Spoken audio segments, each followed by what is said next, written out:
किसान भाइयों नमस्कार, मैं आपका स्वागत करता हूँ आज की इस नई वीडियो में। किसान भाइयों आज की वीडियो में आपको बतलाने वाला हूँ कि सर्दी के मौसम में खीरे की फसल को हम किस तरीके से लगा सकते हैं। क्योंकि किसान भाइयों हम नॉर्मली गर्मी और बरसात के मौसम में खीरे की फसल को करते हैं। लेकिन अब जो कृषि विश्वविद्यालय हैं उन्होंने कुछ खास किस्में तैयार कर दी गई हैं जो कि आप 12 महीनों में कभी भी खीरे की फसल को आप लगा सकते हैं।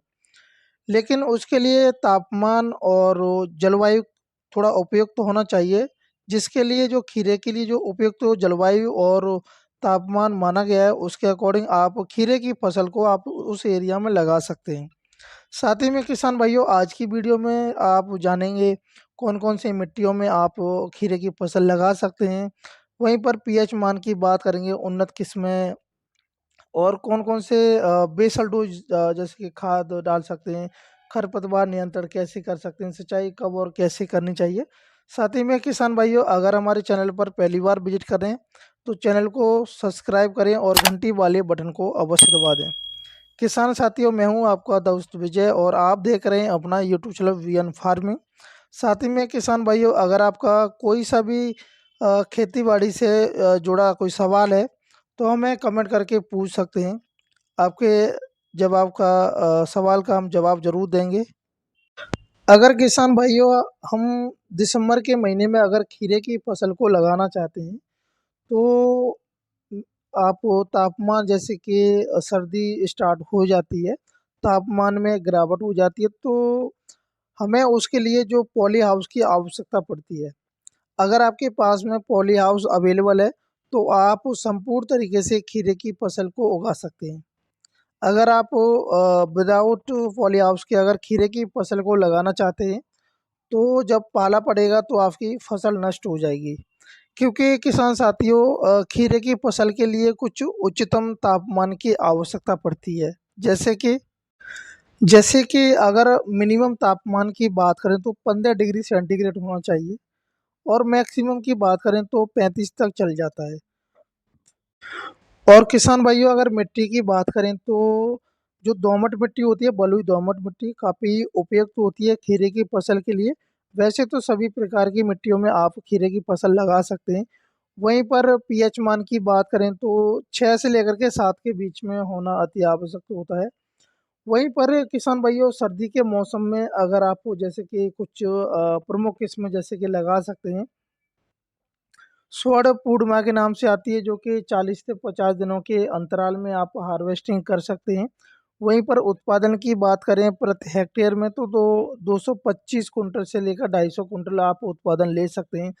वहीं पर कल्याणपुर ग्रीन के नाम से आती है, आप उसे लगा सकते हैं जो कि 35 से 40 दिन के बाद में आप हार्वेस्टिंग शुरू कर सकते हैं और उत्पादन 200 से 220 निकल आता है।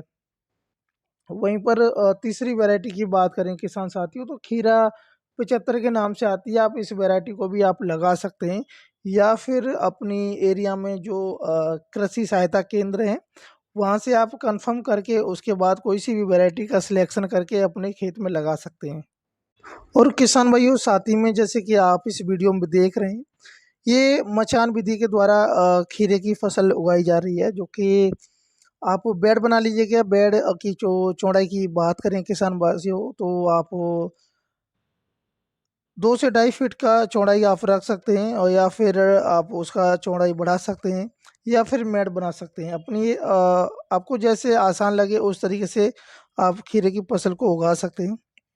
साथ ही में अगर हम जो बेड से बेड की दूर की बात करें तो कम से कम 60 सेंटीमीटर होना चाहिए क्योंकि हवा है जो कि एक दूसरी जो बेलों में ज़्यादा टकराए ना आपस में निकल जाए तो काफ़ी अच्छा होता है। साथ ही में बीज की गहराई की बात करें बुवाई के समय 2 से 3 सेंटीमीटर गहराई में आप बीज को डाल सकते हैं। वहीं पर अब बात कर लेते हैं किसान भाइयों प्रत्येक हेक्टेयर में बात करें किसान साथियों बीज की तो आप 1.5 से लेकर के 2 किलोग्राम आप डाल सकते हैं। वहीं पर किसान भाइयों अब बात कर लेते हैं जब बिजाई करेंगे बीज की तो हमें अपने सीड को उपचारित कर लेता है। जैसे कि जड़ गलन जैसे रोग और जैसे अंकुर होके निकलता है तो वो सूख जाता है या गल जाता है तो उसके लिए आपको 2 ग्राम आपको कार्बनडिज़म ले लेना है। आपको उसका घोल बना करके बीज को अच्छे से उपचारित करके छाँव में सुखा लेना है। सुखाने के बाद में आपको बीज की बुवाई कर देनी है। साथ ही में किसान भाइयों पोषक तत्वों की बात करें या यानी कि जो बेसल डोज है हमें कौन-कौन से डालने चाहिए, तो आप बुवाई करते समय खेत की तैयारी करते समय आप नाइट्रोजन का प्रयोग कर सकते हैं और सिंगल सुपर फास्फेट और म्यूरेट ऑफ पोटाश का प्रयोग कर सकते हैं। वहीं पर किसान भाइयों खरपतवार नियंत्रण की बात की जाए तो आप ग्लाइफोसॉट 1.6 लीटर को लेकर के 150 लीटर पानी में घोल बना करके आप स्प्रे कर सकते हैं। जैसे कि अगर आपकी फसल में ज़्यादा खरपतवार दिख रहा है तो आप स्प्रे करें या फिर नॉर्मली है तो उसमें हाथों से निकाल दें तो सबसे बेस्ट तरीका होता है। वहीं पर किसान भाइयों सिंचाई की बात करें तो 15 से 20 दिनों के अंतराल में आपको पहली सिंचाई कर देनी है। साथ ही में किसान साथियों अगर आपको वीडियो अच्छी लगी तो वीडियो को लाइक ज़रूर करें और शेयर करें। जय हिंद, जय भारत, जय किसान।